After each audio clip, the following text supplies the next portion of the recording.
المرض ده كان منتشر بصورة كبيرة جدا في أوساط عارضات الأزياء والممثلين، لكن مع الوقت ومع انتشار السوشيال ميديا المرض ده بدأ نسبته تزيد جدا في وسط الناس، لدرجة انه وصل ل1.5% من السيدات بتعاني منه، و0.5% من الرجالة بيعانوا منه، ودي نسبة كبيرة جدا. النهارده هنتكلم عن الشره العصبي. في ناس كتيرة جدا ممكن تكون بتعاني منه أو تكون على الطريق إن هي داخلة في المرض ده.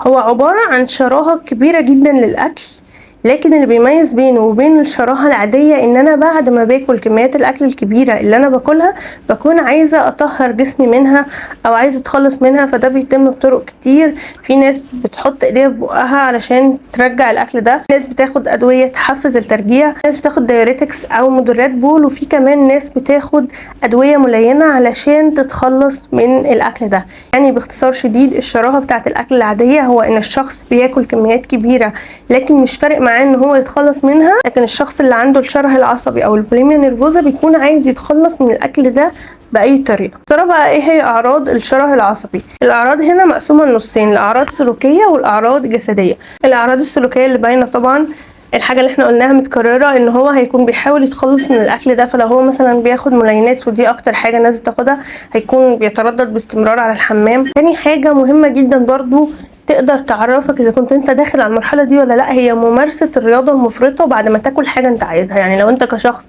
كلت مثلا جاتو او كلت ديزرت ايا كان بكميه كبيره، هتلاقي نفسك بعد كده بتعاقب نفسك بان انت تتمرن تمرينات زياده قوي ومفرطه قوي. في ناس حرفيا بتقعد في الجيم بال3 وال4 ساعات بتتمرن، فدي كده علامة ان انت يا اما عندك المشكلة دي يا اما انت داخل على المشكلة دي، فلازم تاخد بالك. تالت حاجة التركيز الكبير على شكل الجسم ومعاملة الناس بشكل جسمهم. يعني بالظبط بتشوف ان الناس اللي وزنها مثلا مظبوط او حتى رفيعين قوي هم في طبقة اعلى منك، او هم احسن منك، او هم احسن من اي حد وزنه زايد. ولما بتشوف اي حد وزنه زايد بتحس تلقائيا ان هو قليل. رابع حاجة الشعور بالذنب باستمرار، شعور على طول ان انت عامل حاجة غلط. العادة برضو المميزة جدا الانسحاب الاجتماعي، بس ده يختلف عن الانطوائية في ان انت بتكون خايف تقعد مع الناس عشان خاطر انت حاسس ان انت شكلك مش حلو ووزنك زايد. وزي ما قلنا النوع ده من الناس بيكون شايف ان الشخص اللي وزنه زايد هو شخص اقل من الناس، فهو اكيد محدش هيكون عايز انه يبقى اقل من الناس، فطبيعي هتلاقي نفسك منسحب اجتماعيا. دي كده الاعراض السلوكيه. في بقى اعراض تانية جسديه. اول حاجه لو الشخص ده بيعتمد ان هو يتخلص من الاكل الزايد من خلال الترجيع، هنبدا نلاقي ان اللثه بتاعه الاسنان فيها التهابات، ده بسبب حمض المعده اللي بيخرج باستمرار، وكمان هنبدا نحس ان السنان بدات تصفر.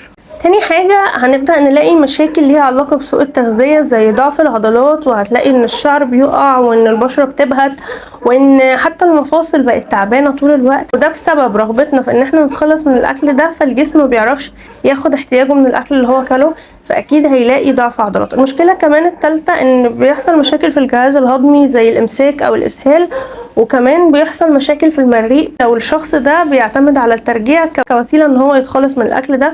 ونقطة مهمة كمان ان الشخص ده ممكن يعاني من الجفاف ويعاني من نقص الالكترولايتس، اللي فيه حاجات منها ممكن لا قدر الله تسبب الوفاة زي الكالسيوم. لو قل قوي في الجسم ممكن حرفيا يسبب الوفاة بسبب تأثيره على عضلة القلب. طب يا ترى ايه اسباب الاصابة بالمرض ده؟ مفيش اسباب واضحة، يعني مفيش حاجة كده العلماء حطوا ايديهم عليها وقالوا هي السبب. في ممكن ناس بتقول انه بسبب حاجة مثلا في الجينات، يعني لو حد في عيلتك بياكل اكل مفرط او بيحس ان هو بعد ما بياكل عايز يتخلص من الاكل، ممكن ان انت يجيلك ده بس الاسباب الاكتر بتكون موجودة بسبب الواقع بتاعنا، حاجة زي مثلا السوشيال ميديا والتلفزيون اللي دايما مطلعين البنات او الشباب بيكون جسمها مشدود او بيكون شاب فورمة، فهم دول الشكل.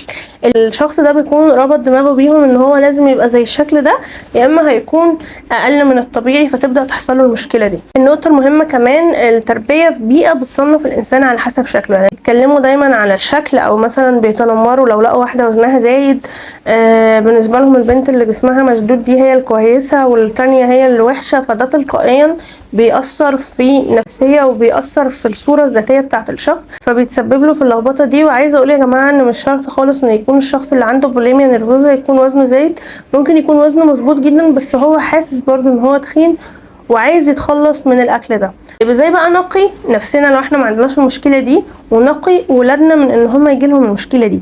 اول حاجه نركز كده في صورتنا الذاتيه عن الجسم. لو صورتنا الذاتيه عن الانسان انه لازم يكون بشكل جسم معين، فاحنا محتاجين نغير التفكير ده ونربي عيالنا على ان احنا كلنا اشكالنا مقبوله، مفيش حد عنده مشكله ان كان جسمه في اي حاجه. وان احنا دايما لما بنيجي حتى عايزين، يعني حتى لو انت اب وعايز تنصح ابنك انه يخس، ما تنصحوش من خلال الشكل ان انت شكلك وحش، لكن انصحه من خلال الصحه. يعني اربط دايما زياده الوزن مش بالشكل قد ما هي بالصحه.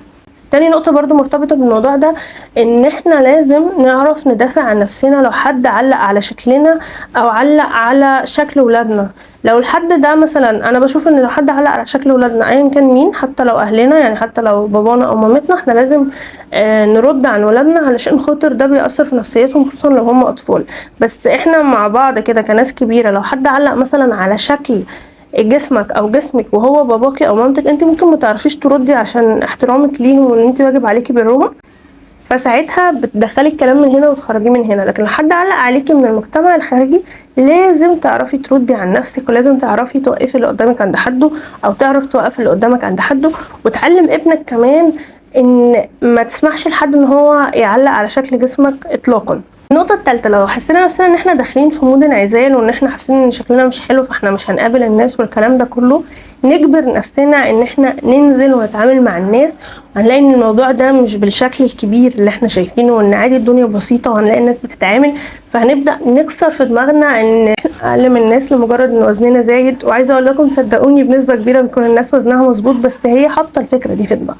النقطة المهمة برضو ان احنا لازم نحط اهداف حياتية في حياتنا غير شكل جسمنا وغير ان احنا نخس والكلام ده كله. لازم يبقى عندنا هدف نشتغل عليه، مهارة عايزين نتعلمها، اي حاجة تخرجنا من اطار ان احنا قيمتنا في شكلنا، لان احنا قيمتنا في حاجات كتير قوي غير شكلنا، واصلا احنا من غير اي حاجة لينا قيمة، ان ربنا سبحانه وتعالى خلقنا ومكرمنا من قبل اي حاجة.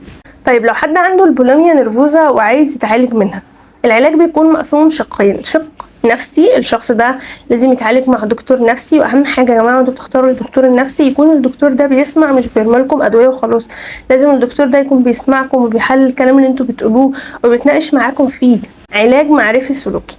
وتاني حاجة اخصائي تغذية. وعلشان تعرفوا اخصائي التغذية ده ماشي صح ولا لا، لازم ان هو ما يكونش بيفرض عليكم دايت عنيف، ويكون فاهم حالتكم كويس وعارف هيتعامل معاكم ازاي كهيلث كوتشنج، امتى يشد وامتى يرخي معاكم. بالمناسبة انا اقدر اساعدكم جدا في اضطراب الطعام ده، زي ما ساعدت ناس كتيرة تانية بتمر بالبوليميا نيرفوزا واتحسنت. ابعتولي على واتساب او على انستجرام وهتلاقوا الاتنين في صندوق الوصف.